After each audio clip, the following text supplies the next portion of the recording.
These cases are here today for a sentencing hearing. There was a state pre-sentence investigation filed after a delay. There was also documentation filed by the defense. Are both sides ready to proceed? Yes. Yes. All right, first of all, has the state complied with victim notification? We have, Judge. And can the state outline the agreement or negotiations in this case, please? Yes, Judge. In this case, the defendant pled to 3 counts. 2 of them are on the homicide case. In that case, he pled to count 5, homicide by a restricted controlled substance in the blood. That's a Class D felony, punishable by up to 15 years of initial confinement, 10 years of extended supervision. He also pled to count 4, which was amended to a second-degree recklessly endangering safety for his 2-year-old passenger, B.W. That's a G felony, punishable by up to 5 years of initial confinement and 5 years of extended supervision. And on the other case, 20 CF 2731, he pled to fleeing or eluding. It's punishable by up to a 1.5 years of initial confinement, 2 years of extended supervision. All other counts in the 2 cases were dismissed and read in. The state's promise in exchange for those guilty pleas was to recommend today substantial prison, length to court. That's the recommendation I plan to make. Counsel, is that correct? Yes. All right, I'll hear from the state. Thank you, Judge. I'll begin by talking about the gallant factors, starting with the defendant's character. Much of his record prior to these string of incidents is fairly minor. He was convicted in 2015, CM 3483 of carrying a concealed weapon, got a 90-day sentence. Before that, in 13 CM 3990, he had 2 counts on the case, entry into locked vehicle and misdemeanor theft. Was originally given a DPA. The DPA was revoked. He got 50 days imposed in the state for a year of probation. One case in his history, however, Judge, is obviously significant to our sentencing. That case is 16 CF 3779. In that case, Mr. Real was convicted of hit and run causing death. The sentence will jump out at you when he got a year imposed in state for 18 months of probation. And I think that makes sense when you see the facts.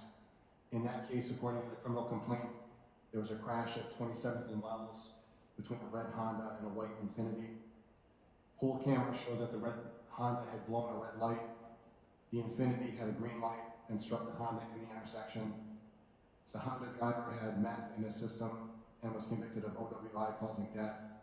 And the Honda wife's passenger was killed.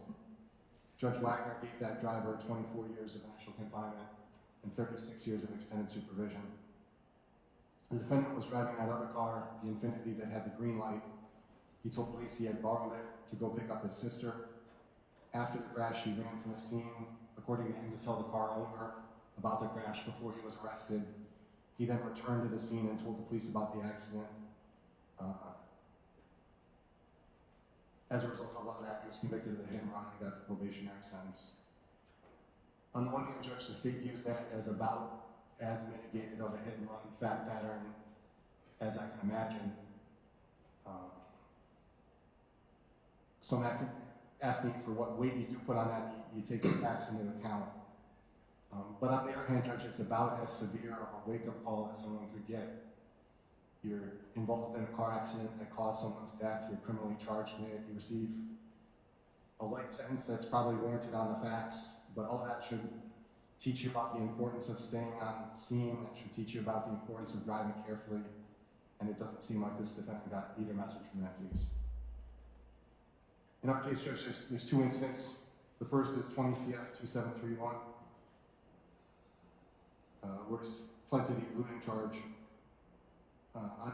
In that case, on August 7th, the defendant was going about 60 miles an hour in a 35 on Capitol Drive, passing cars. Patrol officers attempted to pull him over. There was a 5 1/4 mile pursuit that reached 100 miles per hour.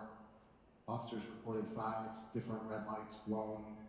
The defendant going into oncoming traffic at one point. And eventually officers terminated that pursuit for the safety of the public. 23 minutes later, the defendant's car was spotted again, this time with no headlights. Police officers chased him. He eventually fled on foot. A .22 caliber pistol was recovered in his flight path, and when he was caught, he admitted to being the driver in the earlier chase. Obviously, he's a felon based on that earlier conviction. That wasn't, there was no felon possession of a firearm charge related to that.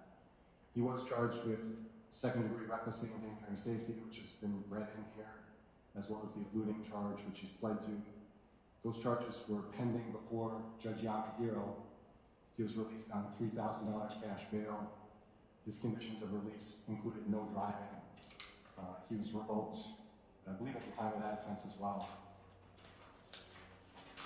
While he's out on those no driving conditions, we have our second incident. This is New Year's Eve, afternoon of the 31st of December in 2020. As I said, he was revoked. He had no driving as a condition of his bail. There was a man with the initials of RP who was driving eastbound on Burleigh through the 60th Street intersection. RP had the green light. He was struck by this defendant, and his car hit the victim, the pedestrian, a Mr. Arthur J. Baker, who was killed almost certainly instantly by being struck by that car. Mr. Baker was a 36-year-old man, so just, really in the prime of his life. You can see from the letters which we submitted from his daughter and his sister what he meant to his family. I should note, Judge, his mother, Miss Lanell, L-A-N-E-L-L Williams, is present in the gallery behind me to my right. She doesn't wish to speak today, but just wanted to thank you for your time and ask for a just sentence for what happened to her son. Moving back to the crash, in the defendant's car, in the front passenger seat was a woman named Damani Hurt. That's D-H-I-M-O-N-E, last name Hurt, H-U-R-T. Her 2-year-old B.W. was in the back seat. B.W. got a broken tibia, was not in the child safety seat. When police spoke with Ms. Hurt, she originally said that Rio had been involved in a meat-mugging incident with another driver in a red van who lobbed a shotgun at them. However, in a subsequent Mirandized interview, Hurt told Detective Mueller, M-U-E-L-L-E-R, that statement was a lie, that Rio had instructed her to give a fake story because, quote, he always drives like this, and he had justice point conditions. She also said that she had warned him in the past about driving recklessly and had yelled at him for that type of driving. The defendant's blood was taken. He had an amount of THC, Delta-9, or restricted controlled substance in his blood, which is the basis for the count 5 charge that he's pled to. Judge, I've told the family I'm not going to play the video of the incident. I've got 2 angles. They're both very short. I'll submit the CD. This is, I believe, the first file on the CD, which I'm playing first. I've got it up on the television. Hang on, George. The victim's car is one of these cars that stops at what was a red light. Now turns green. You can see the victim's pedestrian is walking over here. See the other drivers, one of these cars. The defendant's going to be traveling through the intersection. This angle is mostly so you can see the status of the lights at the time of the crash.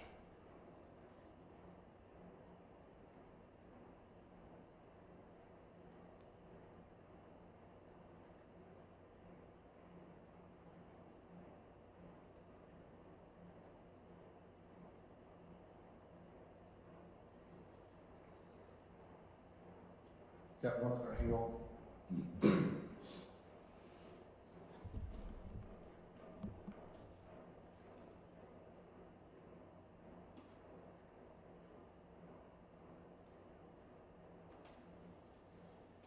In this angle, you can see this is the crosswalk where the victim's properly walking with the green light. You're going to see him pause here and kind of glance for a second, make sure it's safe to proceed, and then start walking with the person.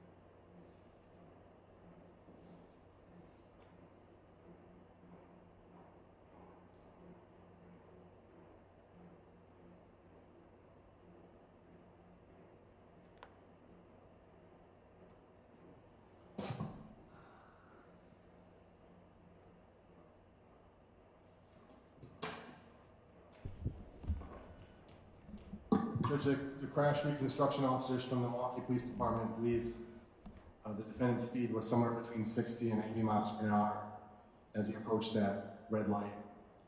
With my limited experience, that certainly seems low based on what I just saw. Certainly wasn't 60. Might have been 80. The speed limit on that street is 30 miles per hour, so he was traveling over twice the legal limit. In his statements to officers, the defendant initially claimed that Ms. Hurt was driving and that they had fled because another car was shooting at them. So you can correct me if I'm wrong. The defendant lied through his teeth about what was going on when he was driving and killed somebody. That was his first reaction. That's true. He then claimed that they were fleeing another car, but admitted that he was driving and that no shots had been fired. And he did write an apology letter to the victim's family that contained that statement that they were fleeing some other car. As you can see, Judge, the other car that he's described, I didn't see any evidence of it in the video. Ms. Hurt said that that was a made-up statement. I know I've had other cases in this court where that sort of information was found to be credible and was true. This case, from everything I can see, that statement is unsupported by any other evidence. Judge, and lastly, on the nature of the offense, the most important part of this, or really any other case, for what the case is the life of the victim. I mean, there's a 2-year-old with a broken tibia, but as you can see from the video, Mr. Baker is just walking. He has the light. He pauses at the median where he should be safe. He's looking both ways. And now you've got this letter from his only child, his daughter, who says, quote, "Knowing that I'll never even be able to have a conversation with my father again hurts my soul. I'll never get to visit my father on holidays or any other day ever again. Nor will I be able to get a congratulations from my father when I graduate." You've also got the letter from the sister talking about the closed casket at the funeral because of the injuries that Mr. Baker suffered in this crash. And really the only positive I see there is that it was certainly over in an instant. The sister's letter is right. This defendant appears to lack insight or empathy. And it's unclear to me how anyone could have that first brush with the law in a traffic case and still be out driving like this. The last consideration under the Galley case, Judge, is the need to protect the public. You can see from the traffic, from the video, how busy that intersection was that day. It's 1:52 p.m. on New Year's Eve. Plenty of drivers, at least that one pedestrian. And if you think about how everyone feels on New Year's Eve, you're kind of rushing around, looking forward to the evening, looking forward to the new year. And Mr. Baker never got there. He doesn't get a new year or any more new days just because this defendant was in this mindless rush.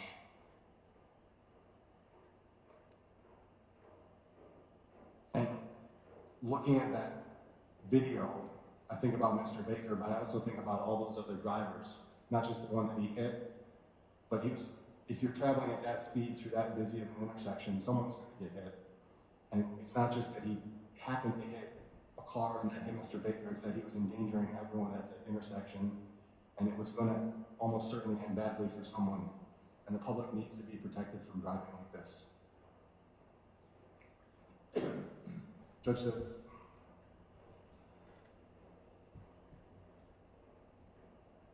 you've got the victim impact statements where both the sister and the daughter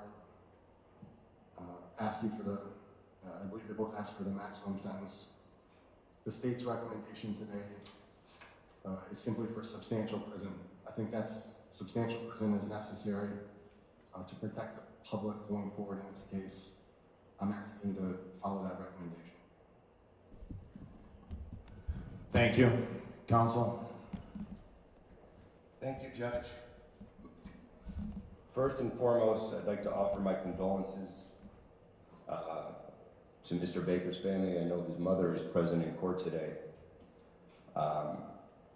These sentencings are always very difficult.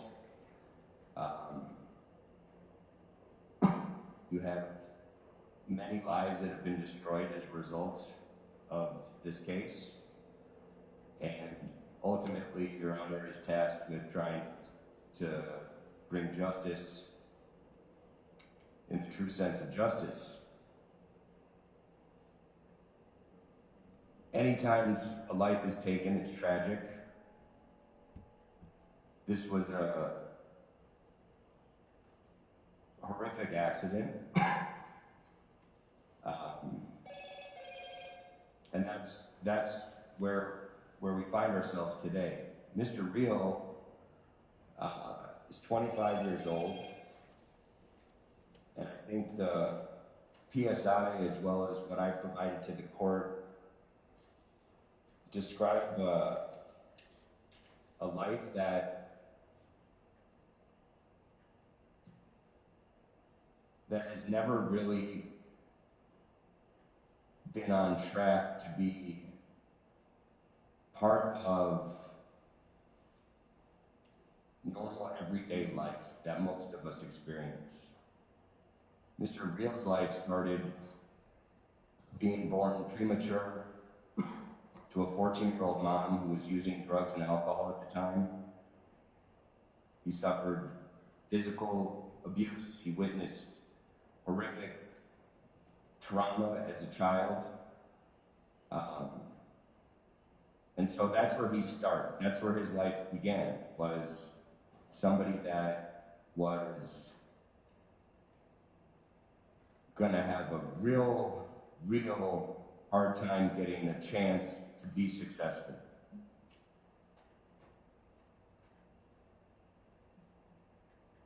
Throughout his life, he's experienced significant trauma, a lack of guidance, a lack of role models, a lack of focus, and even while dealing with this case, Mr. Real has had to stand on his own. The guidance that he was receiving from his family, he chose to disregard in this case and accept responsibility, which I think shows that at 25, he wants to do the right thing and wants to be a man. I know that his family was angry with me, angry with him, that he chose to enter a plea. I don't even think they showed up as a result of that, and that's the network that he has for him. So the network he has, get him out, deputy's out. His phone's gone off twice, he's disrupting court, take him out. Because he said his dad here? Oh, crazy.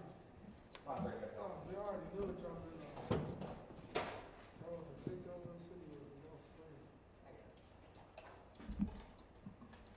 So, Mr. Levine, not that it matters directly related to the sentence, but his family's guidance was what? Take this to trial when the state has the homicide vehicular on video? What I can tell the court is it was poor guidance in my professional opinion. And Mr. Real, to his credit, stood up to what he was being advised to do. And he's standing on his own today. And I think it's never going to change what happened. But at some point, Mr. Real is going to be released from custody. And at some point, he's going to be in our community. And what we want for people is to change.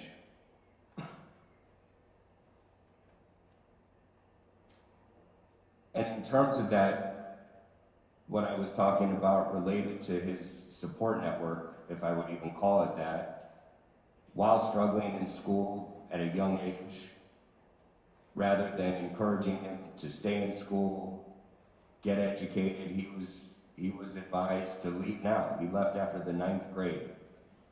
And this is somebody that clearly had learning disabilities and mental health problems along the way.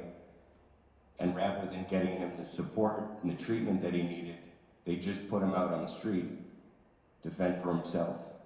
And I think he's been fending for himself basically since birth, but without the tools necessary to do that in a productive way.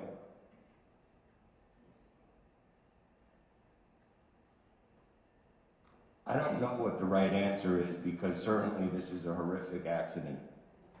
What I do know is that you have a young man who is remorseful, who wishes he could go back and make the right decisions.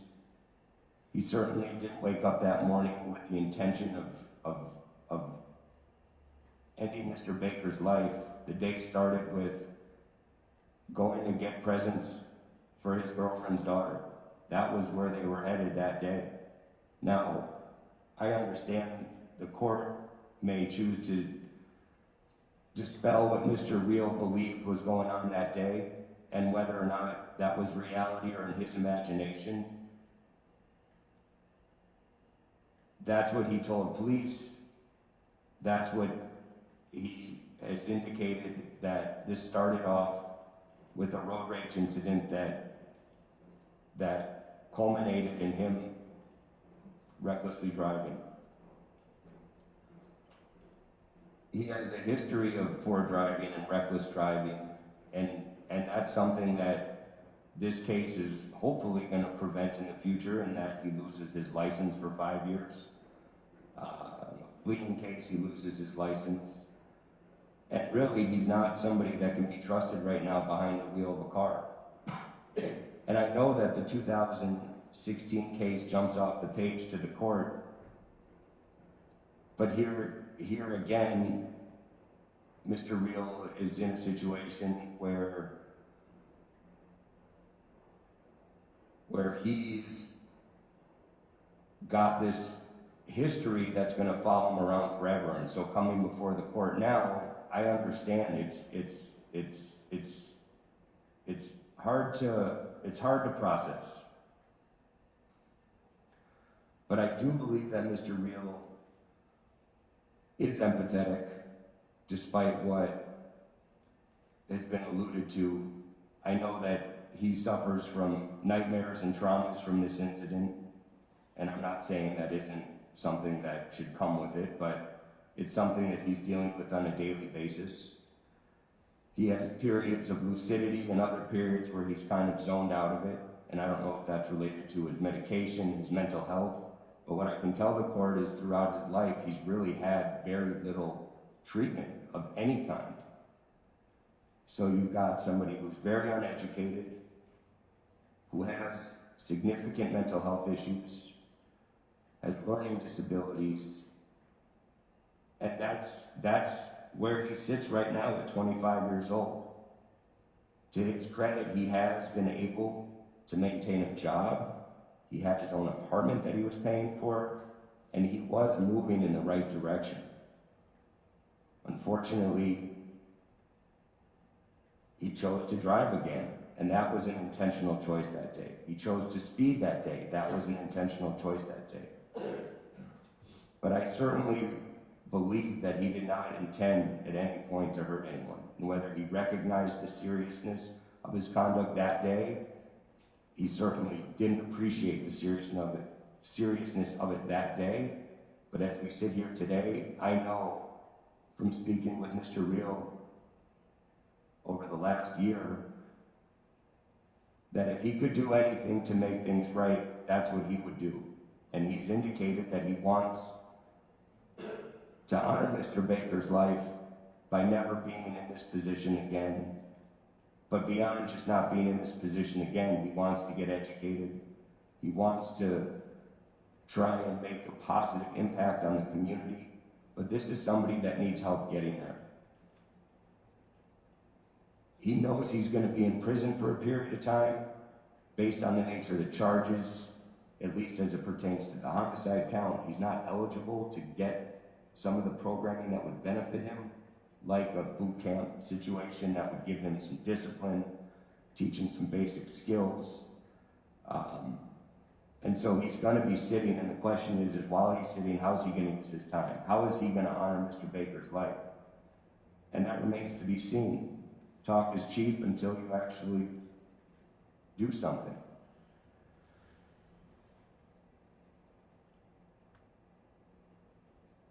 You've got a 25-year-old kid, and we have lost the life of a 36-year-old man. And Mr. Real really has not matured to the point where I can call him an adult.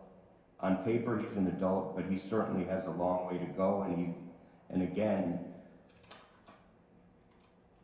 he's going to need a support system, and he's going to need a support system that actually cares about his well-being and helps guide him in a way that he can be a productive member of society.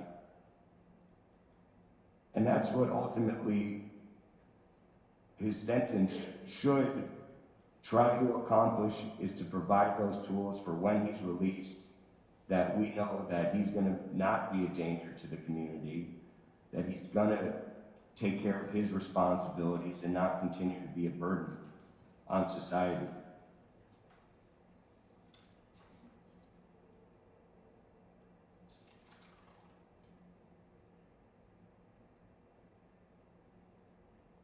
He has one daughter who he loves very much. And when we were talking about the time that he's going to be away, on his own recognize the fact that Mr. Baker's daughter is not going to have the chance to see him again like his daughter will see Mr. Real again. And I think that awareness is again George's path to maturation and to accepting responsibility and putting himself at the mercy of the court in this case.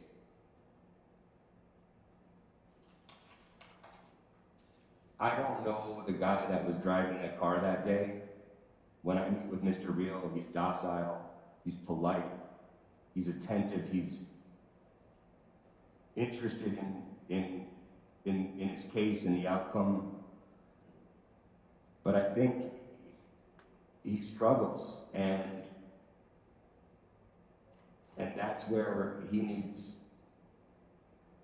to really stand on his own and make changes so that we can trust that when he's out, that the community is going to be safe.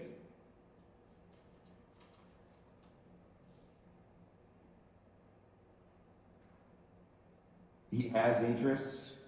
He wants to go to school. He wants to pursue certificates in being an auto mechanic. He's been working as an orderly or a medical assistant in the nursing homes. And that's the exact opposite of this day, is he's being tasked with caring for the elderly and making sure they're getting their medication and making sure they're safe, and that he was good at doing that. But that's in a structured setting where he knew his tasks and he wanted to do right. Judge, any homicide case is hard. We have, like I said when I started, we have many lives that get destroyed when someone loses their life on so many levels that the ripple effects just keep going.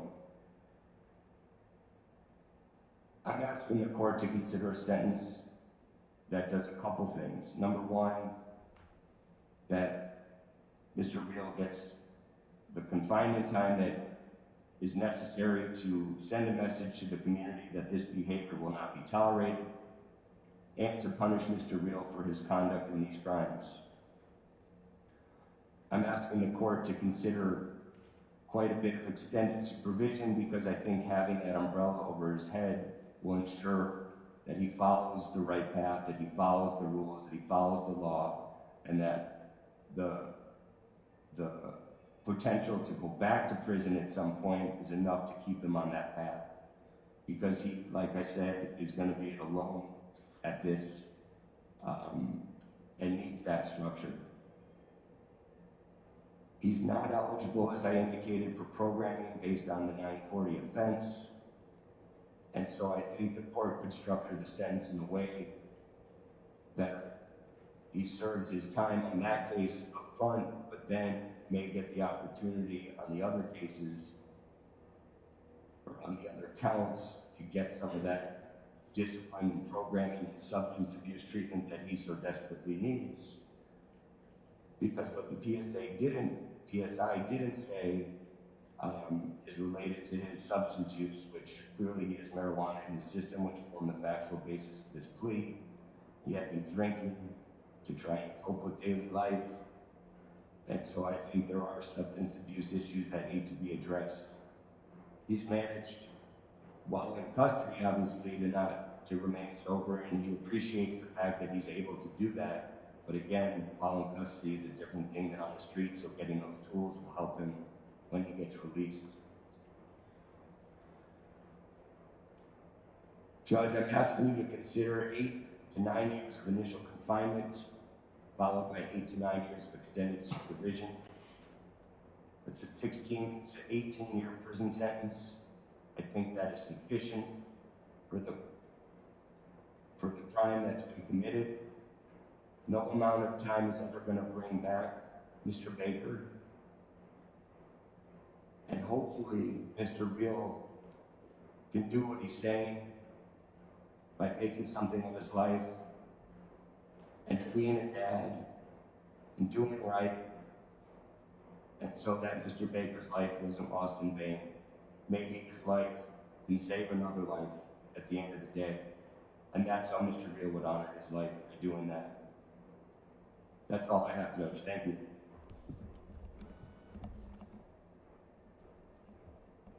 Does your client want to make a statement? He does.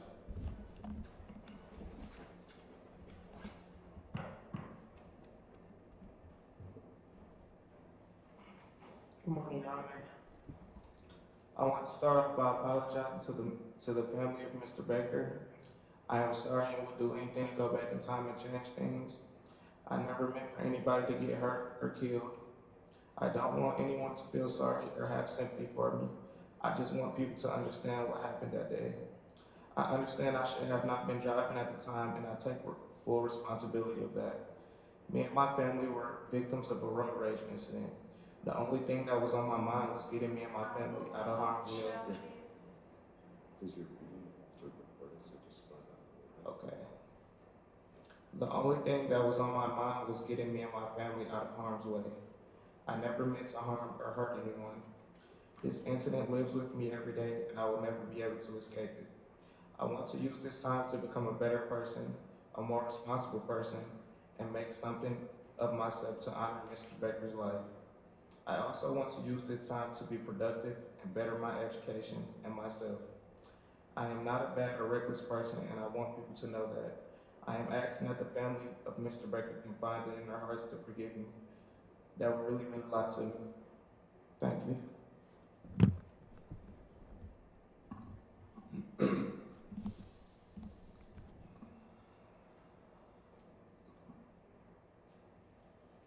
All right, in looking at this case and fashioning a fair and appropriate sentence, looking at the gravity of these offenses, and there are multiple offenses, the defendant's character, the need to protect the public, along with things like punishment, deterrence, and rehabilitation.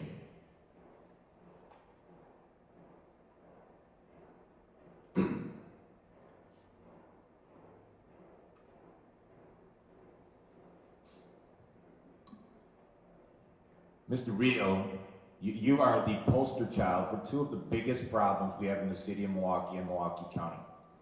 Not just reckless, but ruthless driving and people being assigned bails that are too low. I don't believe for 1 minute that you have any remorse over killing a pedestrian. I'll do it, Your Honor. No, you had your chance. I do not believe for 1 second, Mr. Rio, that you have any remorse.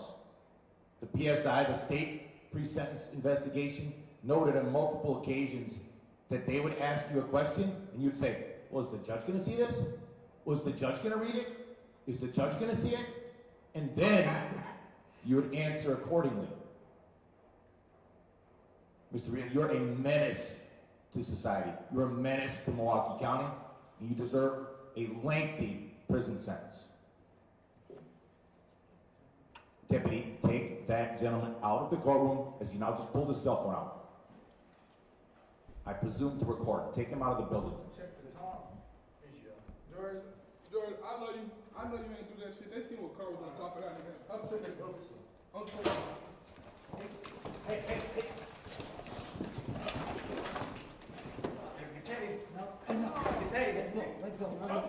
I'm not even doing that. I'm not even doing that. I'm not even doing that. I'm not even doing that. Give my phone. Give my phone. He ain't doing his time. I ain't even doing it. It's funny. This is what they like to do. This is what they like to do. I don't even care. They funny as hell.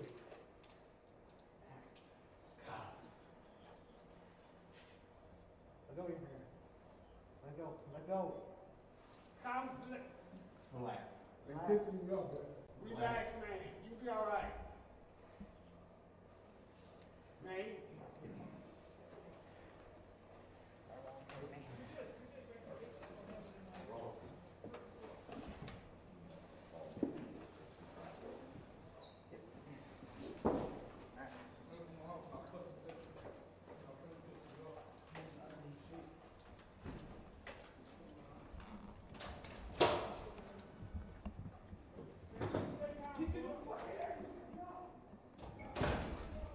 We're taking a recess.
Yeah. There's one. There's one. I might have another one. Is it for you? This one's open. It's clean. No, it's for, we brushed up. Yeah. Wanted to be a while. Oh, I've never used it, but they want that. It's not. I appreciate it. Yeah.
All right, we're going back on the record on real. The appearances remain the same.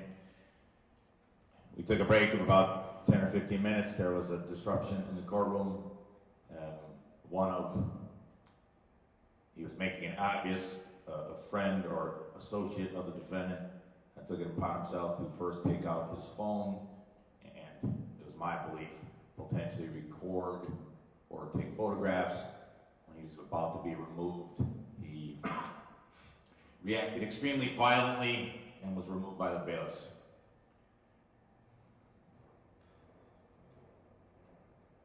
I'm going to pick up where I left off. Mr. Rito, you are the poster child for some of the biggest problems we have in Milwaukee County. Reckless, ruthless driving that kills people, and the bail issue we have in Milwaukee. Neither of them has been adequately addressed. And as I was saying, Mr. Rito, I do not believe that you're remorseful because you read me a 3-sentence letter. I don't believe that. You are remorseful that you're sitting there facing a lengthy prison sentence, maybe. But let's start off with a number of things. Your attorney said you're a kid. You're not a kid. You're a 25-year-old grown adult who has no respect for authority, no respect for the law, no respect for human life, and participates in the carnage that goes on our roads. The homicide in this case, and I watched maybe a grand total of 30 seconds of video, was horrific. You were completely unmoved by watching that video. I saw your reaction or utter lack thereof. That is the kind of video that would make most people flinch. As you go flying through an intersection at the state's estimate from the officers and others was 60 to 80 miles an hour. If anything, it certainly was on the high end of that. It's a busy intersection, midday, broad daylight. You come flying through the intersection, plow into another car, and literally obliterate another human being. The poor victim in this case was crossing the street, minding his own business. He had a bag in his hand like he'd just gone to Walgreens or a store. And as the state pointed out, and as the video showed, he even paused for a second in the intersection to glance around. Because that's how bad the streets of this city are. And less than a second later, you took his life.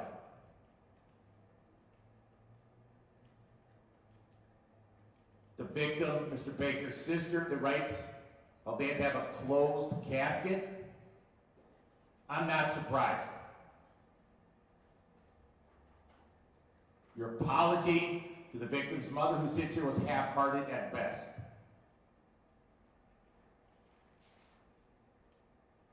You're an absolute menace to this community. And I want to read, as part of the gravity of this offense, some of the statements from the victim's sister.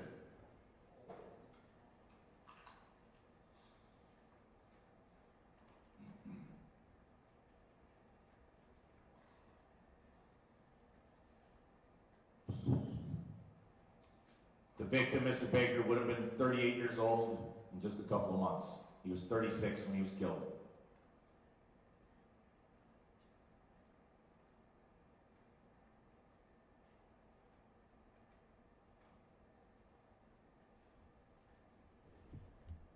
The victim's sister says, my brother's death was 100% preventable. The brutal manner in which he was killed was so severe that we had to have a closed casket funeral. My brother's face and body was crushed. My brother's death has traumatized me, especially the way he was killed.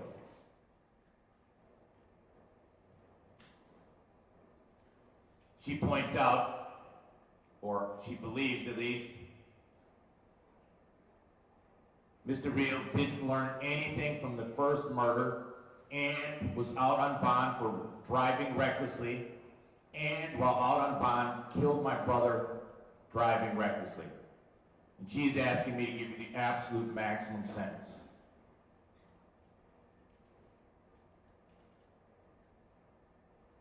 She points out, in terms of aggravating factors, there's nothing but aggravating factors in this case, Mr. Real.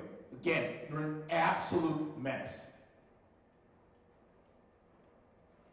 Let's start discussing the aggravated factors beyond no empathy and no remorse. You're out on bail.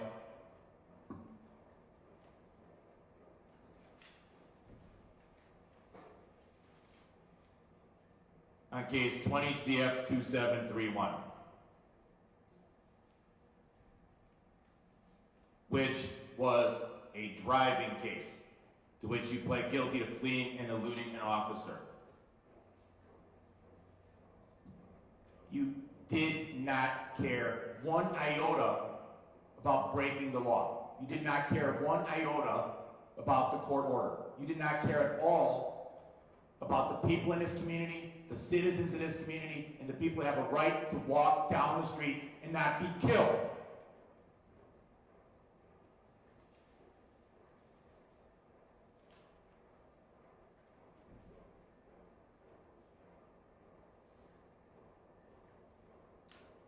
In terms of my determination that Mr. Real has no remorse, I don't believe the statement that there was some road rage or some mean mugging going on the day of the homicide. His own girlfriend, who lied for him initially, then backed off and said, no, that's a lie. I'm paraphrasing. Mr. Real was willing to drive this way with a 2-year-old in his car. Talk about that for an aggravating factor. I'm willing to go 70 or 80 miles an hour, driving recklessly, causing carnage in our streets with a 2-year-old in the car. Because Mr. Real cares of no one but himself. No one. Not your own child, not the child that was in the car, and certainly not the people in this community. Let's talk for a minute about the first case to which the defendant pled guilty to fleeing and eluding an officer. Again, highly aggravated in every sense of the word. He starts by going 60 miles an hour, approximately on Capitol Drive. Capitol Drive is ground zero for bad driving, not just in Milwaukee, but in Wisconsin, and possibly in North America. No one should be forced or allowed to drive on Capitol Drive. It is so bad. Now, there's bad driving all over this community, in the city and in the county. I've had cases on the south side of bad driving, on the north side, in Wauwatosa, in Oak Creek, but Capitol Drive is ground zero. It is never safe to drive on Capitol Drive. And why? Because people like Mr. Real take it upon themselves to go 60 miles an hour. But that's not enough. He gets lit up by the police. Then he takes them on a 5-mile chase, going 100 miles an hour, weaving in and out of traffic, shockingly not causing a death on that day.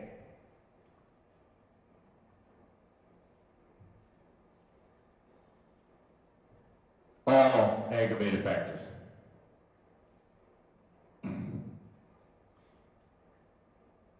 The victim's sister points out, and the state discussed it, and the defense discussed it, and yes, the first case from 2016 that involved a hit and run, the sentence in that case does, at least at first glance, jump off the page as being way too light, as being frankly ridiculous. But knowing the judge that imposed it, and knowing the background and the details provided by the state, it appears clear that there was another person at fault in that accident, and that person is rightfully, it would appear, serving a very, very lengthy prison sentence. And both of the judges that dealt with those matters are more than competent. But the point is, Mr. Real, 5 years before this case, you were involved in a situation that killed someone on the road. You thought so little of that you decided to flee. In that case, flee the scene as part of a hit and run. You got a sentence. That sentence had no impact on you whatsoever. None. Because in 2020, we have the fleeing and eluding an officer. Then you get out on a bail that I'm sure the commissioner thought was appropriate, and I'm sure she used the appropriate factors, and I'm sure she made the determination that she thought was correct. But ultimately, you think so little of that and that light bail, the small amount, that you then go and drive exactly the same way, if not worse, this time killing someone.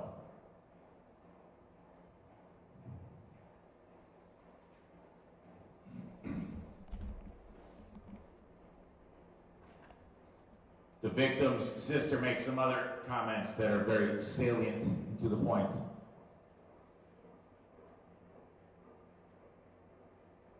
She believes, she says, his lack of empathy and poor discernment should have taken this matter serious. She's referring to the 2016 case. She goes on, unfortunately, my brother was killed, but all of the lives put at risk that day should not go unnoticed. There was a 1-year-old child in the car who suffered a broken limb. His girlfriend was severely bruised and scarred all over her face. Mr. Real didn't care enough for the 2 people in his car with him or the public safety to slow down or to not drive. Again, showing an utter and total disregard for law, for authority, for human life.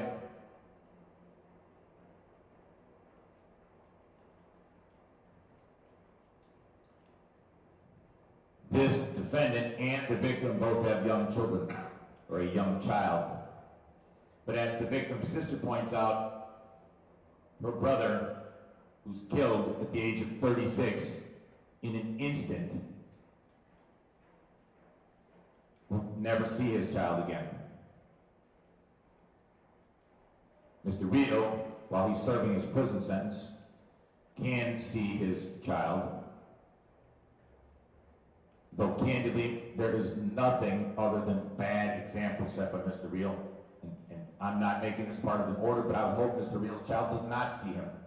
Because Mr. Real, you're the worst example we have in Milwaukee County for the awful, terrible driving and killing people on the roads, carnage on the roads.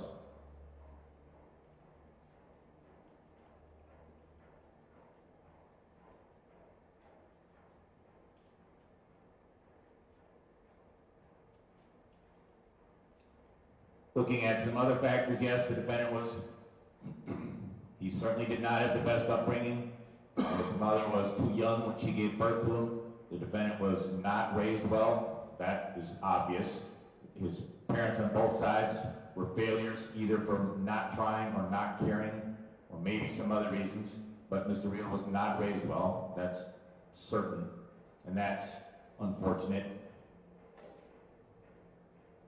It does appear from the PSI, and if Mr. Real's friends here in court are any indication, that he has hung around with and surrounded himself with bad, maybe not bad people, but people that give him bad advice, to point him in the wrong direction, to tell him to do things that are bad, to tell him to drop out of school. But Mr. Real took the bad advice for years and years and years.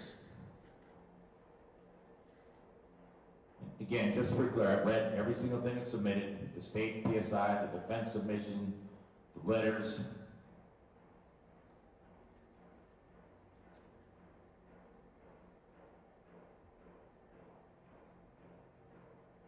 The defendant does deserve credit for pleading guilty, but I will point out, and I will read them into the record, there were multiple charges dismissed and read in. Multiple charges.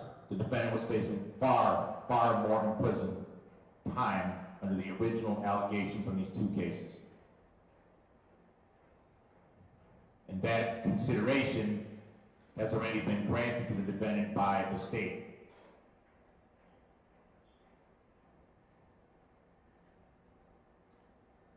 It happens more than once, but in the PSI on page 16 of an over 20-page state pre-sentence investigation, the defendant was asked how he perceives the criminal justice system. And then, as the writer points out, it says, we want to know if this answer is going to be known by the judge. He does that more than once with the PSI writer. That makes the pre-sentence writer, the investigator, I think it's fair to say, suspicious of the defendant's motives.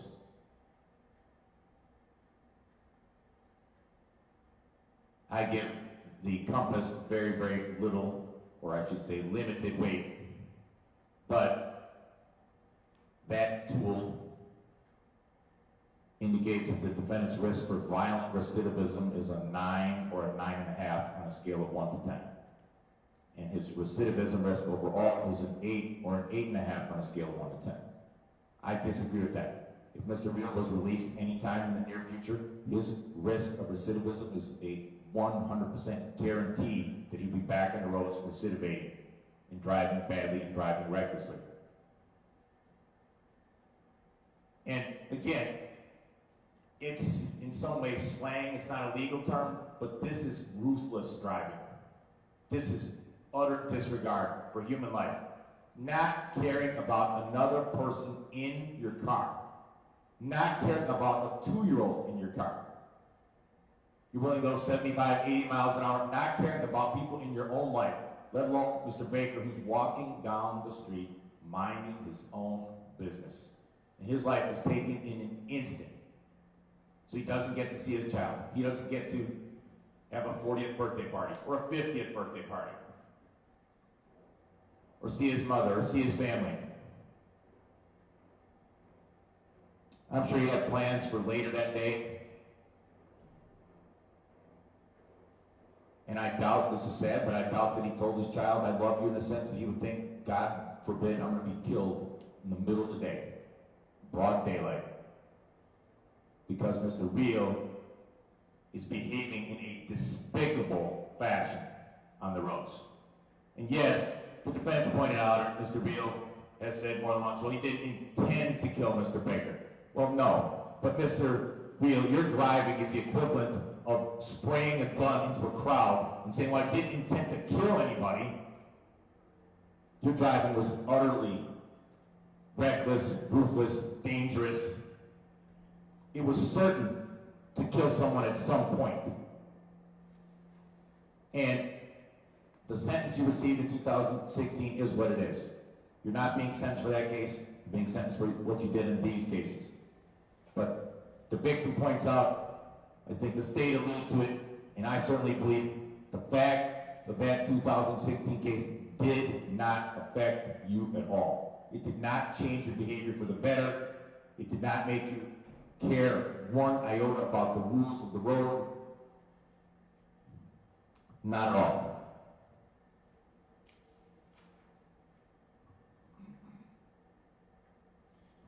Just so it's clear, in terms of sentencing, the defendant has already received significant consideration from the state. He did plead guilty. He deserves credit for pleading guilty.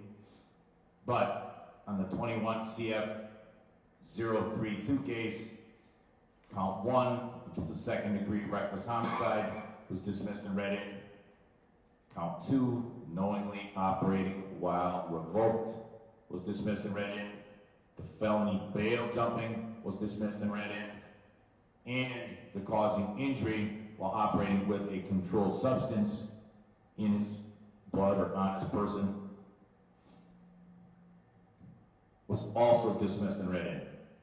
And in case 20 CF 2731, the second degree recklessly endangering safety, which has a much lengthier potential prison sentence, was dismissed and read in for a plea to the fleeing or eluding an officer.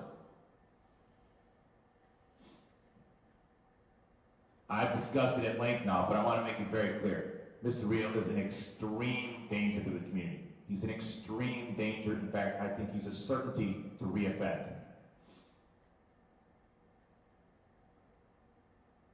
He needs a lengthy prison sentence to protect this community.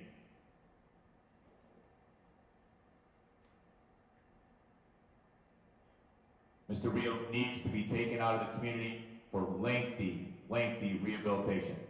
And Mr. Real, you need to be taken out of the community for punishment and deterrence. You need to understand, this community needs to understand, that you behave or other people behave the way you would have in this case, you will serve a lengthy prison sentence. Because, Mr. Real, the bottom line is you're a bad actor. The only thing that can be said here is you did plead guilty. Now, again, the state dismissed 5 counts. You were facing decades and decades of additional prison time, so you received the consideration already. And that is certainly a factor for me when it comes to sentencing. Mr. Rio, on the day in question, December 31st, New Year's Eve of 2020, certainly did not wake up thinking he would kill Mr. Baker, but he woke up not caring about anyone or anything in his community, which was his MO for years.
Mr. Rio, your attorney said you care about your child.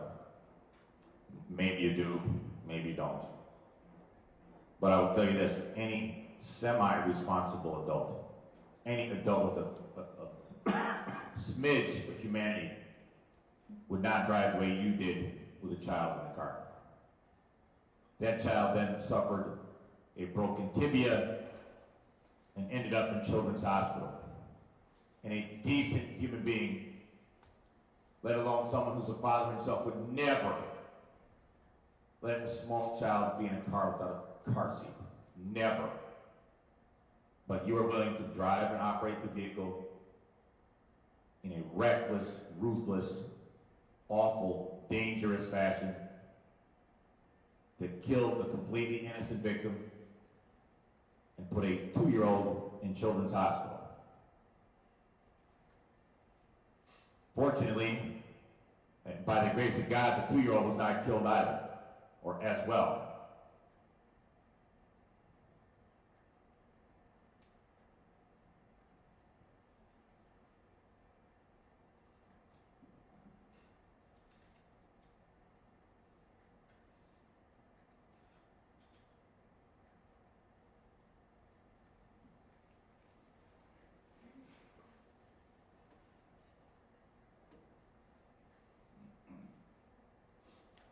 Mr. Rio, at some point in time, someone, either your attorney or somebody, referred to this as being an accident. This was not an accident. An accident is, I tell you, to take Capitol Drive to 76th Street and turn right and you turn left. That's an accident or a mistake. An accident is the streets are slippery and icy, you slam on your brakes and you rear end another car. What you did, again, literally, in terms of the law, and figuratively, was ruthless, careless, utterly reckless and irresponsible behavior.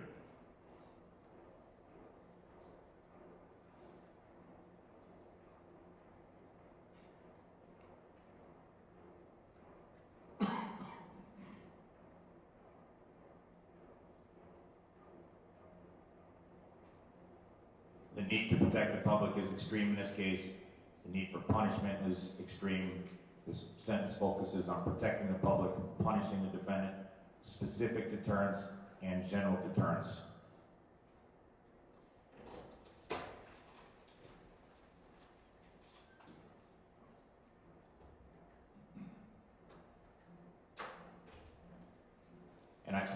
repeatedly, but this is a pattern of behavior. Everything from 2016 makes that very mitigated. The state's right, the judge is right at the time it appears, that's very mitigated. And that's a very, very limited, almost non-existent factor in my sentencing. The bigger problem is the habitual behavior in 2020 and in 2021.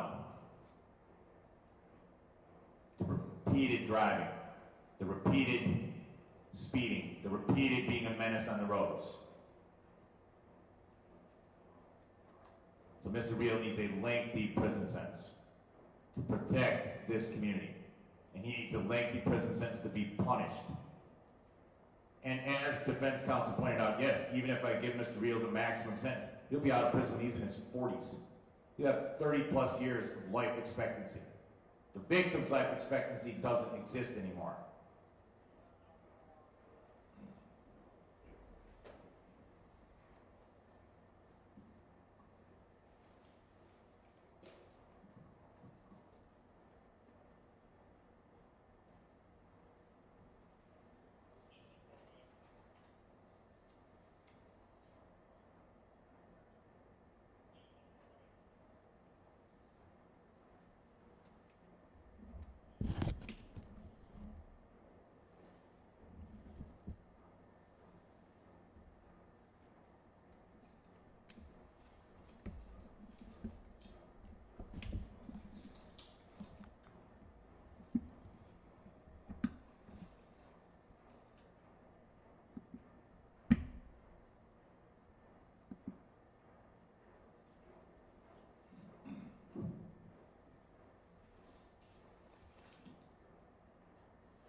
Ultimately, having looked at all of the appropriate factors, gravity of this or these offenses, the defendant's character, the need to protect the public, which is very, very high, the need for punishment and deterrence, both of which is very high, and rehabilitation, which is so needed, but also needs to occur in an institution, because Mr. Real cannot be trusted on the roads. He cannot be trusted in the next 5 years, not in the next 10, not in well beyond that. In case 21 CF 032, on count 5, I'm sentencing the defendant to the maximum sentence, 15 years of initial confinement, 10 years of extended supervision. That sentence is consecutive to any other case, consecutive to any other sentence. On count 4, which is the second degree, recklessly endangering safety, I'm sentencing the defendant to the maximum sentence, 5 years of initial confinement, 5 years of extended supervision. That sentence is consecutive to count 5, consecutive to any other case, consecutive to any other matter.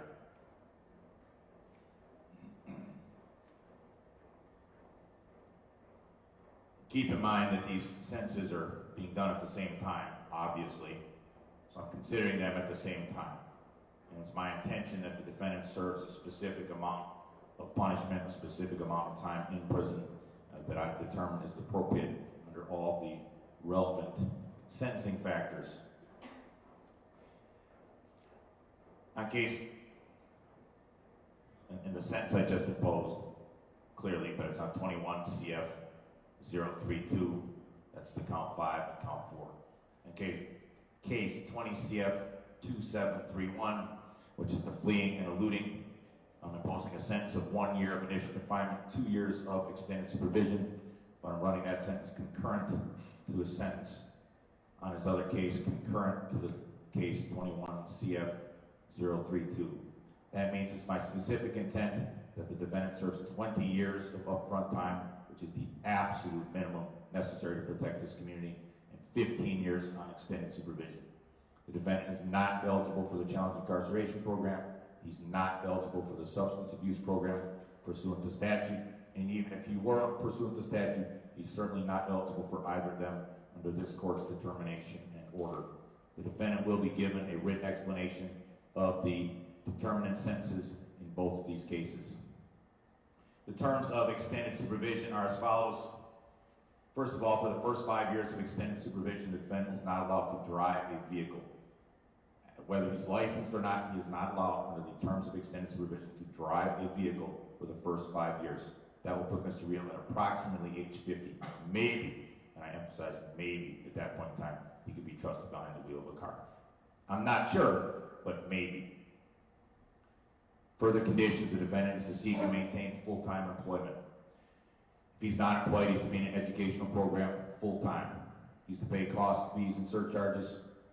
The state did submit restitution. Can you just tell me what that is again? There's two things on restitution. We submitted for Miss Latish, Latish Williams, $1,156.55 for some travel, obituaries, and funeral decorations. I'm asking the court actually, and I apologize for this, to order a restitution hearing date. We have an amount from the victim's father who paid approximately $5,000 to $6,000 for the actual funeral itself. We've been unable to get his contact information due to some family dynamics. We expect to get that, and we'll be requesting that restitution in the future. It's fine. I'll set a restitution hearing sometime in the next 60 days. Further conditions of extended supervision. Mr. Real is to seek and maintain, as I said, full-time employment. If he's not employed full-time, he's to be in an educational program full-time. He is, as I said, not allowed to drive a vehicle, licensed or unlicensed. He's not allowed to drive for the first 5 years of extended supervision. He can take an Uber, he can take a Lyft, he can take a bus, or he can ride a bicycle. He can't be behind the wheel of a car. I'm ordering a mental health evaluation. I'm ordering an AODA evaluation for drugs and alcohol. That should occur both in and outside the institution. While on extended supervision, I'm ordering the defendant to maintain absolute sobriety, no use of illegal drugs, no alcohol. I want random drug tests and random breathalyzers at least once per month for the duration of his extended supervision. And I recognize it's a lengthy extended supervision. It has to be, it needs to be, to protect this community. I'm ordering the defendant to pay all costs, fees, and surcharges. That includes the DNA surcharge, mandatory and non-mandatory costs, fees, and surcharges. That's to be paid during the term of extended supervision. Failure to pay would result in a civil judgment subject to collection, forfeiture, and tax intercept. I will leave other conditions up to the Department of Corrections for extended supervision. We'll set a restitution hearing sometime in the next 60 days. Mr. Real, in these cases, you have the right to appeal. An appeal would have to be filed within 20 days, and you can discuss that with your attorney. Counsel, what credit does your client have? I did submit a credit sheet. I think it's 405 days or 406 days. All right, I'll give the defendant credit for 406 days. The 406 days will apply against the upfront time of 15 years on count 5 in case 21 CF 032. Before Madam Clerk picks a restitution date, anything else from the state? No, thank you. All right, we'll pick a date.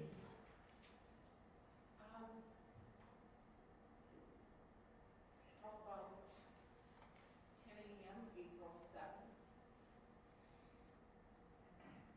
It's good for the state. That's fine.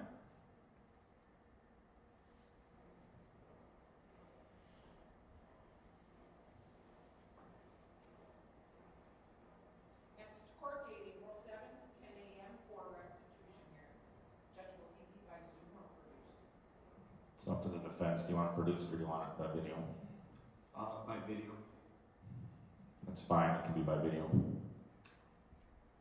I've completed the written explanation of the determinant sentences in both cases. In a minute, we'll get a copy to the defense counsel and the defendant. And we'll set a restitution hearing date. All right, we've set the date. What date is that again, Madam Clerk? April 7th at 10 a.m. Fine. We're adjourned. Thank you.